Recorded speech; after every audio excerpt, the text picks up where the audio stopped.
It's the last day of campaigning in the national capital. Let's get you an exclusive conversation with Rajnath Singh. यानी केजरीवाल ने जो दिल्ली की जनता को धोखा दिया है, अब उसको अच्छी तरह लोग समझ चुके हैं और दिल्ली के लोगों ने मन बना लिया है कि इस बार भारतीय जनता पार्टी की सरकार यहाँ आनी चाहिए, क्योंकि पिछले 26 वर्षों से यहाँ पर दिल्ली में भले ही कांग्रेस की सरकार रही हो, आम आदमी पार्टी की सरकार रही हो, लेकिन भारतीय जनता पार्टी की सरकार नहीं रही है।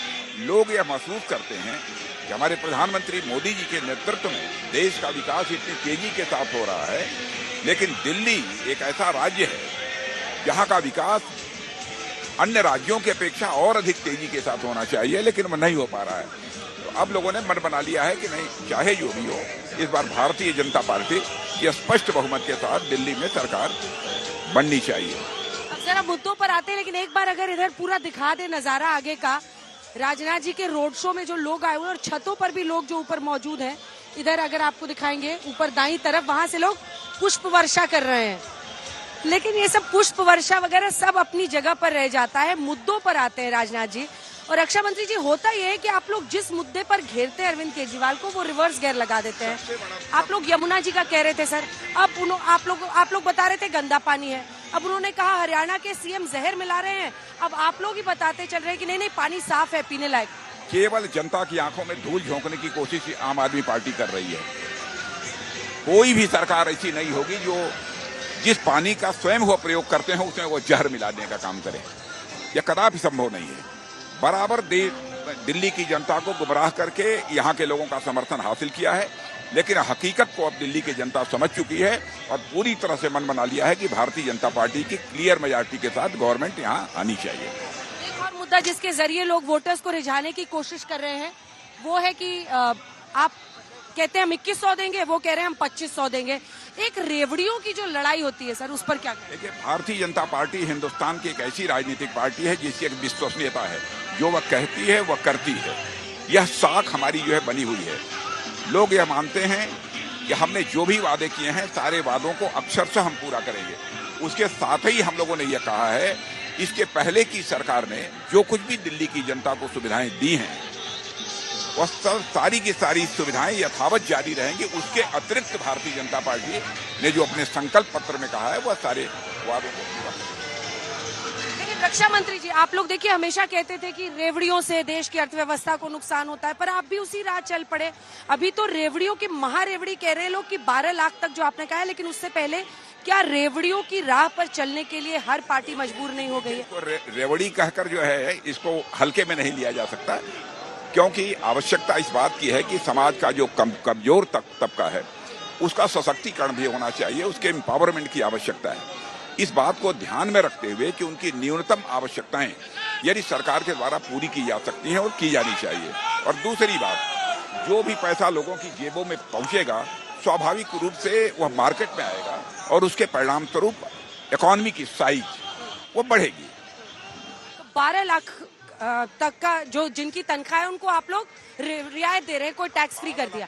सर, दिल्ली का पोस्टर निकल गया, 12,75,000 तक एक भी पैसा टैक्स नहीं लगेगा इतनी आमदनी पर। लेकिन आज ही पोस्टर निकल गया दिल्ली बीजेपी का, वो कह रहे हैं 1 करोड़ लोगों को दिल्ली में फायदा होगा। तो क्या चुनाव की वजह से दिल्ली में मिडिल क्लास को रिझाने के लिए ये बड़ा कदम उठाएगा? केवल दिल्ली एक छोटा सा राज्य है, लेकिन यहाँ की जनता को केवल रिझाने के लिए केंद्रीय सरकार का बजट कोई प्रस्तुत करेगा, इसकी तो कल्पना भी नहीं की जा सकती। यह तो सारे देश को ध्यान में रखकर यह बजट लाया गया है।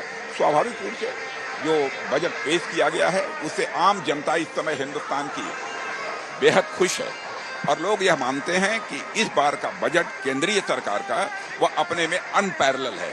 ऐसा बजट इसके पहले कभी नहीं आया था, किसी सरकार के द्वारा नहीं लाया गया। रक्षा क्षेत्र में जो आवंटन है वो पिछली बार 6.2 लाख करोड़ था, इस बार 6.8 लाख करोड़ हुआ है। लेकिन क्या पूरा खर्च 6,88,000 करोड़ है। 6,88,000 करोड़ हुआ है। क्या पूरा खर्च होता, क्योंकि इसी को लेकर है कि आप जो खर्च उधर नहीं कर रहे हैं, बचा रहे हैं, उसी से आप ये सब रियायत दे रहे हैं मिडिल क्लास। देश की सीमाएं सुरक्षित रहनी चाहिए, यह हर व्यक्ति की यह इच्छा रहती है। हर जिसके अंदर भी प्रखर राष्ट्रीय स्वाभिमान की भावना है वो यह चाहेगा कि यह देश सुरक्षित रहे और साथ ही रक्षा के क्षेत्र में भारत लगातार आत्मनिर्भर बनता जा रहा है। मैं याद दिलाना चाहूंगा आपको कि 2014 में जहां पर हमारा एक्सपोर्ट अप्रॉक्सीमेटली 600 करोड़ हुआ करता था, अब वो बढ़कर अप्रॉक्सीमेटली 23,000 करोड़ में 23,000 करोड़ से अधिक का हो गया है और जल्दी ही और अधिक बढ़ने की संभावना है। हम लोगों का लक्ष्य है कि 2030 आते आते हमारा डिफेंस का एक्सपोर्ट यह 50,000 करोड़ रुपए तक कम से कम पहुंच जाए। अब हम दुनिया के एक्सपोर्टर्स कंट्रीज की कतार में आकर खड़े हो गए हैं। अब हम भारत इंपोर्टर नहीं रहा और यह करिश्मा जो हुआ है हमारी इस मोदी जी के नेतृत्व में सरकार आने के बाद ही हुआ है। 3 आरोप जो अरविंद केजरीवाल लगा रहे हैं सर, उस पर राजनाथ जी मैं आपसे जानना चाहूंगी। ये बीच बीच में लोग हैं जो समर्थन में रोड शो में आए हुए हैं। 3 आरोप सर उनका मैं आपके सामने बताती हूँ, आप तीनों का जवाब दीजिए, काट बताइए कि आपके पास क्या है। यमुना जी में आपके हरियाणा के मुख्यमंत्री जहर मिला रहे हैं, दिल्ली से झुग्गियों को बीजेपी आते ही भगा देगी और बीजेपी जो है वो गरीबों के खिलाफ है, वो आपको मुफ्त कुछ नहीं देगी। 3 उनके आरोप जल में जहर से लेकर अंत तक। एक तो यमुना के जल में हमारे हरियाणा सरकार वहां के मुख्यमंत्री जहर मिलाने का काम कर रहे हैं, यह पूरी तरह से बेबुनियाद और निराधार आरोप है। इसकी कल्पना भी नहीं की जा सकती और कम से कम भारतीय जनता पार्टी इस प्रकार के अमानवीय कृत्य किसी भी सूरत में नहीं कर सकती है। और नंबर 2, दूसरा प्रश्न क्या था आपका? उनका कहना है कि अगर आप लोग सत्ता में आए तो जितनी झुग्गियां हैं दिल्ली की वो सब खाली करा देंगे, सब बीजेपी गरीबों के खिलाफ। हम लोगों ने यहाँ की जो कॉलोनियां अर्थ में इर्रेगुलर थी उनको रेगुलराइज करने का काम किया है, लेकिन वहां पर भी सड़क, पानी आदि की जो व्यवस्था की जानी चाहिए वो आम आदमी पार्टी की सरकार ने आज तक नहीं किया है।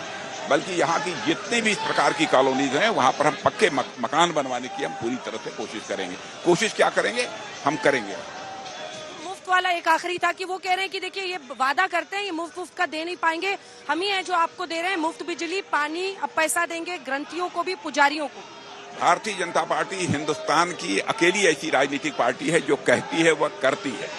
उसके वर्ड्स और डीड्स में रंच मात्र कभी भी अंतर नहीं रहता है। हमारे इलेक्शन मैनिफेस्टो यानी हमारा जो संकल्प पत्र है उसको उठाकर देख लीजिए, हमने जो भी देश की जनता के साथ वादे किए हैं अक्षरशः उन वादों को पूरा किया है। और इस संबंध में हमारे प्रधानमंत्री कुछ बहुत ही सजग रहते हैं। और मैं आपको याद दिलाना चाहता हूं 2014 में भी, जिसमें मैं पार्टी का राष्ट्रीय अध्यक्ष था, मोदी जी प्रधानमंत्री पद के उम्मीदवार थे, बराबर इस बात के लिए वह आगाह करते थे कि इस बात की चिंता की जानी चाहिए कि हम घोषणा पत्र में वही मुद्दे शामिल करें जिन मुद्दों को हम पूरा कर सकें।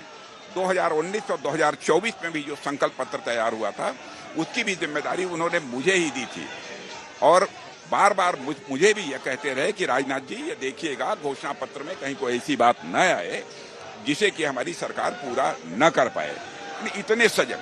और मैं तो आपसे कहता हूं, आप तो बिल्कुल पत्रकारिता जगत की एक मानी जानी आप हस्ती हो, आप स्वयं इस बात का पता लगा लो कि जो कुछ भी हम लोगों ने अपने घोषणा पत्र में कहा था उसको अक्षरशः पूरा किया है कि नहीं किया है। और आप उठाकर आम आदमी पार्टी अथवा कांग्रेस के घोषणा पत्र को देख लीजिए, बराबर जनता को गुमराह करके लोगों का समर्थन इन्होंने हासिल करने की कोशिश की है। विश्वसनीयता भारतीय जनता पार्टी की सबसे बड़ी पूंजी है। अब मैं संसद में हो रहे हंगामे पर एक बार आना चाहती हूँ, लेकिन उससे पहले एक सवाल और है। चेहरा नहीं है आपके पास सर।